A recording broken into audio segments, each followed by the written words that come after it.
the way in which perhaps by sharing our experiences, we can begin to satisfy ourselves that the domain we journey to and from is not merely mental. And the way in which we confirm for ourselves that it is not merely mental is in the observation of disturbances in this world that we call coincidental or synchronistic or something like that. Now, this is elusive, anecdotal kind of stuff, but nevertheless, there's enough of it that I think there is something there. What do I mean? What am I talking about? Well, as an example, I have lived 42 years. Only twice in my life have packages of matches burst into flame in my pocket. In each case, it was about 4 or 5 minutes before I turned somebody on to DMT. Well, now, yes, an interesting coincidence, totally non sequitur sort of thing, but twice in my life, packages of matches have burst into flames in my pockets. Other things, many people who experiment with mushrooms report it's almost achieved anecdotal status now, the scurryings and rustlings on the periphery. And when you do mushrooms fairly frequently, you get with this to the point where you just say, oh, that's the rats in the walls, the scratcher from hyperspace, whatever it is, because it's, you can't wrap your mind around it, but it's always there. And then less easily confirmed and communicated, but I'm sure we all have had this experience, is you will take a voyage into another dimension, be completely laid out on the floor for a long time, and then sit up. And at the moment that you sit up, the fire flares up, the logs fall through the grate, the coals burst into flame. In other words, there is a wave of regenerative activity that sweeps through the whole system. And people report playing with clouds. People report that after intense experiences, their lives are haunted by synchronicity.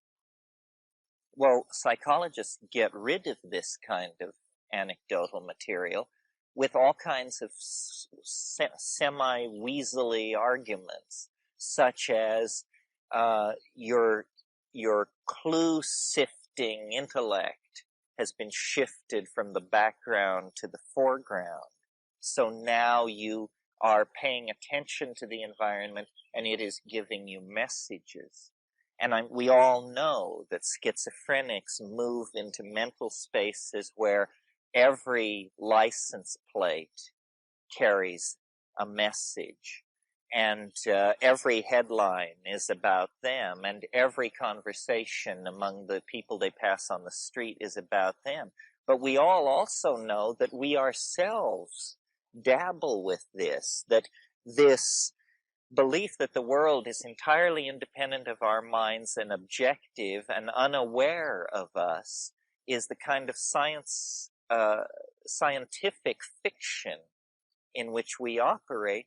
And then the real truth that appears to our perceptions, the truth of our immediate experience, is that the mind is a concentric field of diminishing intensity that can draw events and circumstances far from the ranges of probability.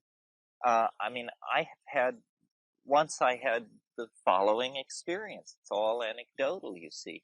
I was in a dry wash in the Negev desert, and there was absolutely no food, and I was poor traveling hippie, a hashashin, and a cave dweller, and a ne'er-do-well. And it was like 120 degrees outside my cave. And I was sitting in front of my cave, smoking hash. And out through the shimmering heat, I could see this dot of a person. And as I watched them making their way through the rocks and the scrub, I began to have a fantasy about this person. That they had food. That they didn't simply have food. That they had oysters Rockefeller packed in ice. That they had Russian caviar. That they had Belgian chocolate. That they had all of this stuff. And, you know, I hadn't had a bath in 3 weeks. There was barely any water in this place. And this speck made its way toward me, getting larger and larger. And finally, it turned into this guy I barely knew, a fellow lost soul. This was in southern Israel 25 years ago. And he came up to me and he said, I have oysters packed in ice. I have Belgian chocolate. And he had gotten a job dishwashing that morning at the King David Hotel and had just quit in disgust halfway through the day and had raided this super fancy 4-star hotel and just had a backpack full of this stuff. And I didn't even bother to tell him. I mean, what am I going to say, you know? I mean, sure, of course. So these kinds of things, and they're very private. You see, nothing happens there except that a guy quits his job and rips off a hotel, except that it is coincident with an internal state, a private musing of somebody else. And when the two things come together, the coincidence of it is absolutely excruciating. Kat had an experience. She's not here to tell it, but she went to Mexico when she was 19 and traveled all over Mexico and took LSD at a certain temple. And on the LSD trip in this place, she realized that she had been conceived there. And when she confronted her parents with it, it was so. It was so that she had been conceived there. Now, of course, you can say, well, in growing up, this must have been a story told around the dinner table, and then under LSD, the child brings it out. But sometimes these things just peels reality apart. The purest proof that I've ever had that goes against the clue-finding, integrative, unconscious thing, and really the time wave that we've spent so much time looking at, is in a sense a net to trail through life. It's a coincidental engine. It causes there to be more coincidences in your life. And in fact, a way to let coincidence in your life is to let numbers into your life. The schizophrenic who looks at the license plates passing on the freeway is simply the lowest grade worshiper of numbers. But when you really let numbers into your existence, coincidence runs rampant. We have talked here a little bit about the most astonishing coincidence of all, which is that mathematics describes nature. That's a coincidence as far as I can tell. Why should it? No philosopher that I have ever read, no mathematician has ever been able to make it make cogent sense that the abstract operations of the human mind should somehow map over the core dynamics of nature. It's like a coincidence. When I was working with the time wave, the most perfect example of anticipation or disruption of ordinary flows of probability was I had this idea when I was working out the time wave. Before the 2012 date was chosen and settled on, way back in the early 70s, I discovered an odd coincidence, which went like this. It's embedded in a whole bunch of coincidences, but it goes like this. From the date of my mother's death till the time when I met the woman who went with me to La Chorrera, 64 days passed. From the time I met that woman till the actual experiment at La Chorrera, 64 days passed. From thence forward, 3 times 64 days later was my 23rd birthday. And looking at all these coincidences, I propagated forward into time, not 64-day increments, but 384-day increments. And I discovered something really interesting, which was when you went from my 23rd birthday, 384 days forward, no particular big deal. But when you went 384 days forward again, it landed on the winter solstice of 1973. And I thought that this was mildly interesting. And so then I looked in a naval observatory almanac, and I discovered that there was a total eclipse of the sun on this solstice, which I thought was pretty weird. And that this total eclipse of the sun would sweep across the Amazon, would only be visible from the Amazon basin, would be approaching totality as it swept across La Chorrera, and it would, in fact, achieve totality over the city of Belém in Brazil.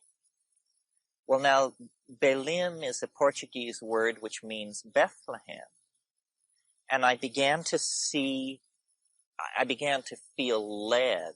I began to feel as though I were being fed clues. So then I looked at the map, and you may do so as well, and you will see that the city of Belém in Brazil, the city of Bethlehem, is situated in the delta of the Amazon.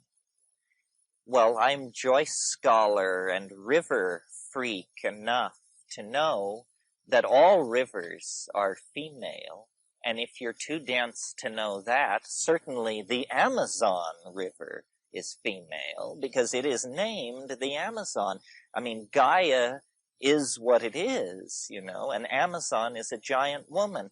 Well, here in her vulva, literally in the delta, and delta, you see, is this triangular, the Greek letter delta is a triangle and has been a schoolboy symbol for the female genitals for 18,000 years.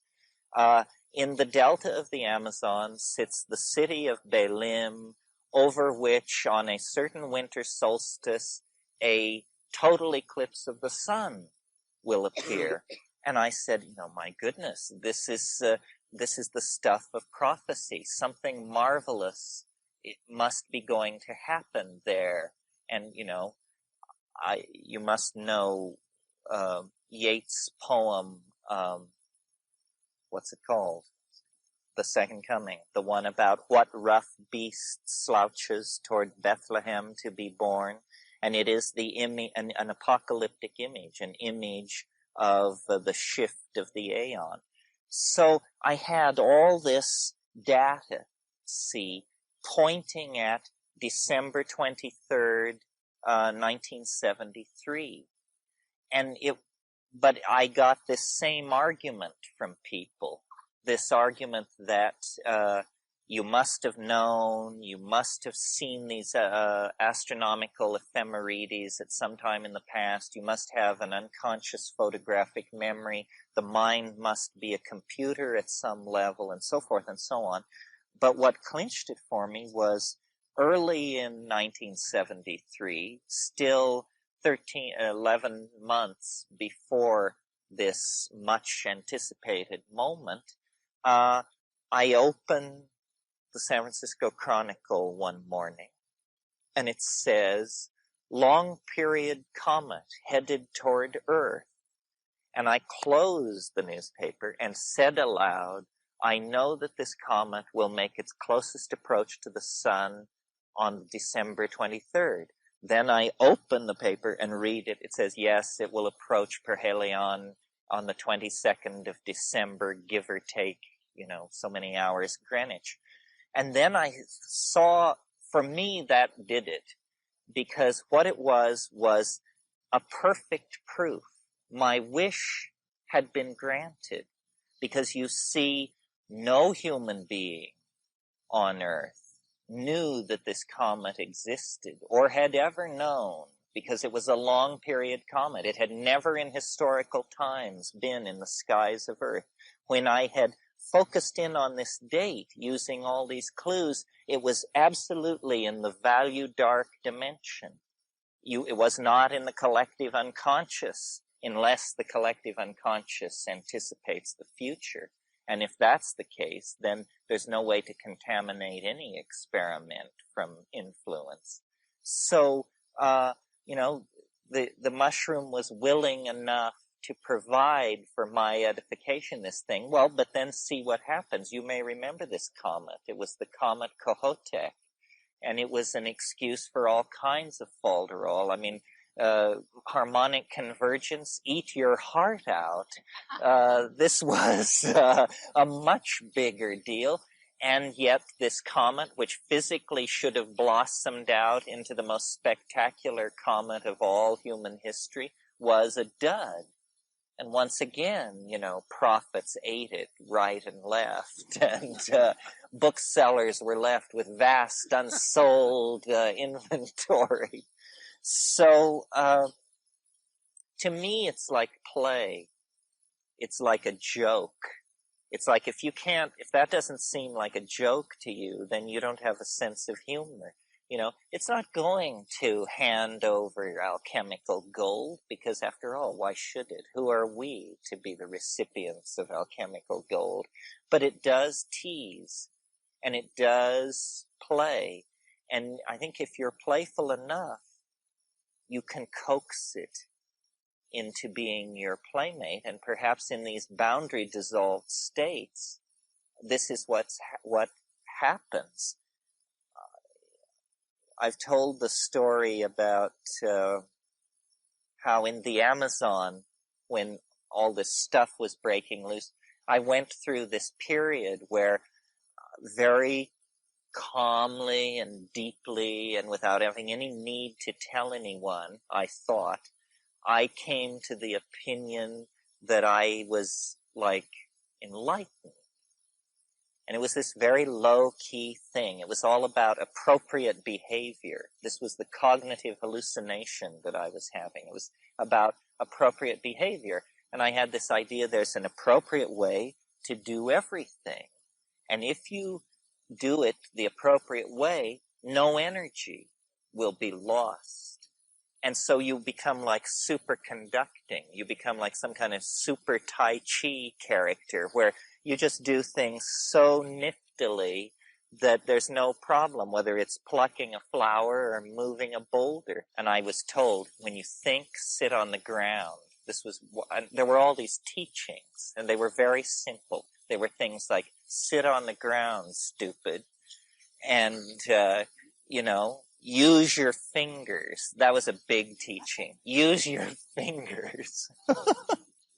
So one of the things I was into was how you wash the pot. We had one pot. It was this little enamel pot. and we would bake it over a fire, and we baked beans and we baked rice and all these terrible things that would get scum on the bottom. And so it was a big deal about drawing lots for who washed the pot. Well, I discovered in my enlightened state that we had been doing it all wrong. And that if you would go down to the water with the pot and take sand and pat it very, very lightly in the bottom, and then say, please, that then all you had to do was pour water into the pot and swish it around and empty it like that. And then when you looked in, it would be like Drano, it would just be blinding white. And I did this several times, and I thought how appropriate a miracle this is. This is a real miracle. I mean, this is just simple stuff. It's totally here and now. It's absolutely Taoist. It's completely, on and on. So then I had a critic in our crowd. And so I thought that I would enlighten the critic by a wordless demonstration of my obvious command of the howling Tao. So I invited the critic to accompany me to the river. And I said, and now notice that I pick up the sand, I pat it into the bottom, I'm not agitating it. I look into the sky and I say, please. And then I put water in it and I swish it around. Voila! They said, is something supposed to happen? And I look and the crud adheres. And then this person says, I pity you.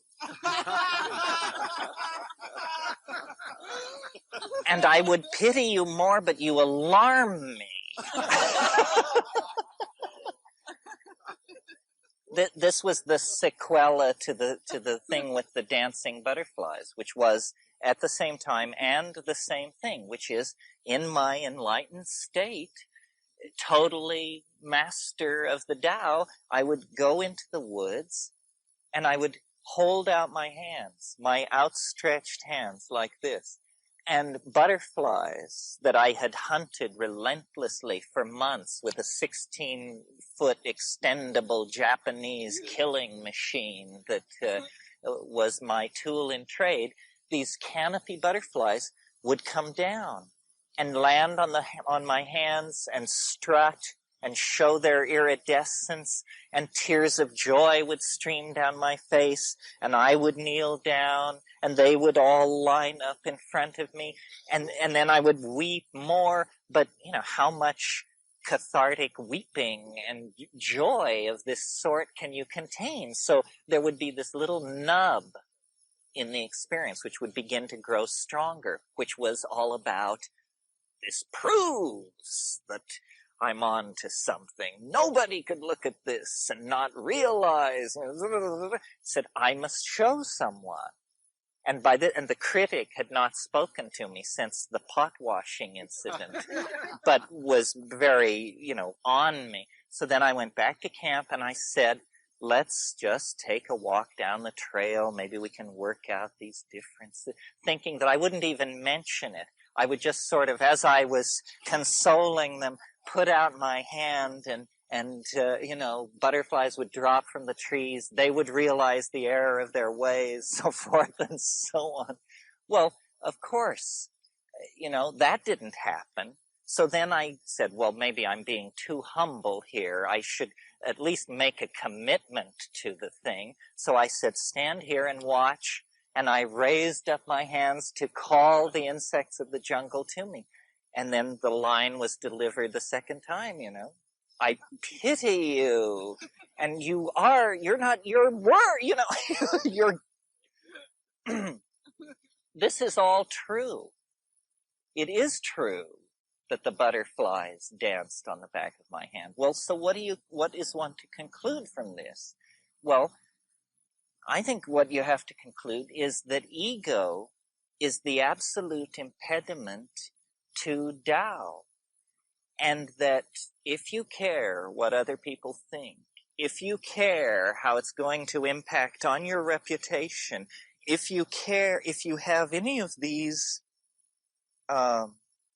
lesser concerns, this power, this radiance, this dimension of authenticity can't approach you, you know? And we all have it. And I'm sure I have it more than most people. And yet even I am able to let down into these places where the world works magic, you know? And I think women and intuitive men and people who aren't quite as analytical as I may be are able to do it much more. And that is the real proof. You can talk about be here now till you're blue in the face, you know, but the real proof is when nature responds like that. Appropriate behavior. Well, no, I don't mean caring about others. I mean that if you are, I guess the sin is pride. The sin is pride. If it thrills you that you're enlightened, or if you're glad you beat out your competition, or if you want to display your accomplishment, then it's ruined, you know? It can only be, it has to be held so very lightly, so very lightly. It cannot be shared, in a sense. Forget sharing it, because we're not pure enough to share it. It's amazing that we're pure enough to occasionally embody it, you know. I've told you the story about sitting on the beach. It always happens when you're alone, because then you get no credit. You see, it's no credit to you, and you shouldn't get any credit. But sitting on a beach, I can't even remember the substance, but something like this, or maybe something like this. I'm not sure, but sitting on a beach, meditating, holding my hands like this, and in the middle of the meditation, I become aware of something like a bug or something is on my hand, and it's like tickling me. And so I ignore it, and then, you know, and then I come back to it, and then it feels fairly substantial. Maybe I should check this out. So then finally I open my eyes, and I look down, and there's a crab. And the crab is cleaning my fingernails. And the crab cleans all of my fingernails and then runs across my lap and cleans all of the fingernails on the other hand. Well, what this is just sitting still and letting nature be what it wants to be and letting it manifest its intentionality. We tear through and bust up and smash apart, and then we say, well, that was a nice hike in the woods, you know? And always, if you will go into the forest and sit down, and it's about finding the time of the place.